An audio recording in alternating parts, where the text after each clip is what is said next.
కర్ణాటకలో ముఖ్యమంత్రి Siddaramaiah deputy CM DK Shivakumar మధ్య పోటీ తీవ్ర స్థాయికి చేరింది. ఒప్పందం మేరకు తనను సీఎం చేయాల్సిందేనని డీకే గట్టిగా పట్టుపట్టారు. మరోవైపు పూర్తిగా 5 ఏళ్లు తననే సీఎంగా కొనసాగించాలని, అత్యధికంగా ఎమ్మెల్యేల మద్దతు తనకే ఉందని సిద్ధరామయ్య చెప్తున్నారు.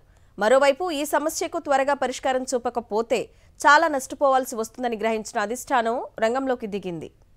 కర్ణాటకలో సీఎం పీఠం కోసం డీకే శివకుమార్, సిద్ధరామయ్య మధ్య కొట్లాట కొనసాగుతుంది. 2.5 ఏళ్లు దాటడంతో స్పీడ్ పెంచారు డీకే శివకుమార్. తనకి సీఎం పదవి కావాలంటున్నారు. ఇప్పటికే ఢిల్లీ కేంద్రంగా ఇరు వర్గాల నేతలు కాంగ్రెస్ అధిష్టానంపై ఒత్తిడి తెచ్చారు. ఇప్పటికే బెంగళూరులోని ఏఐసీసీ అధ్యక్షుడు మల్లికార్జున ఖర్గేతో డీకే శివకుమార్ సమావేశమై సీఎం పీఠం అంశంపై చర్చించారు.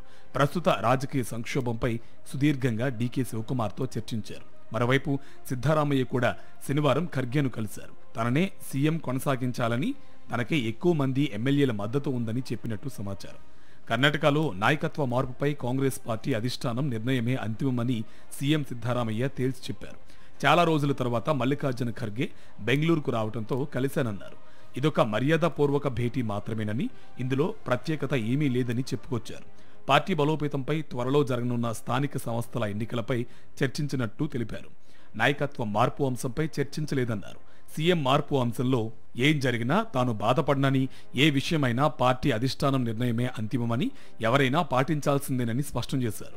మరోవైపు ఇచ్చిన మాట ప్రకారం ముందస్తు ఒప్పందంలో భాగంగా మిగిలిన పదవీ కాలంలో తనకు సీఎం పదవి ఇవ్వాల్సిందేనని, లేదంటే తన దారి తాను చూసుకుంటానని ఉప ముఖ్యమంత్రి డీకే శివకుమార్ కాంగ్రెస్ పార్టీ హైకమాండ్ను తేల్చి చెప్పినట్టు తెలుస్తుంది. గతంలో కేంద్ర ప్రభుత్వం దర్యాప్తు సంస్థలను ప్రయోగించి తనను జైలుకు పంపించినా భేషజాలకు పోకుండా, బెదిరింపులకు లొంగకుండా కాంగ్రెస్ పార్టీకి నమ్మకంగా పనిచేశానని అధిష్టానం వద్ద గట్టిగా చెప్పినట్టు సమాచారం. తనకు ముఖ్యమంత్రి పదవి ఇవ్వాల్సిందేనని పట్టుబడినట్టు తెలిసింది. సిద్ధరామయ్య సీఎం కుర్చీని వదిలేసేందుకు ఏమాత్రం సిద్ధంగా లేకపోగా మిగిలిన కాలమంతా తానే సీఎం అంటూ పదే పదే వ్యాఖ్యలు చేయడంతో డీకే శివకుమార్ తాడో పేడో తేల్చుకోవడానికి సిద్ధమయ్యారు. ఈ క్రమంలో కాంగ్రెస్ పార్టీ అధిష్టానం జోక్యం చేసుకుని సిద్ధరామయ్యతో రాజీనామా చేయించాలని డీకే శివకుమార్ ఒత్తిడి తెస్తున్నారు. ఇరు వర్గాలకు అంగీకార యోగ్యంతో నిర్ణయాన్ని తీసుకోవాలని, పార్టీని ప్రభుత్వాన్ని కాపాడుకోవాలని ఆచితూచి అధిష్టానం అడుగులు వేస్తుంది.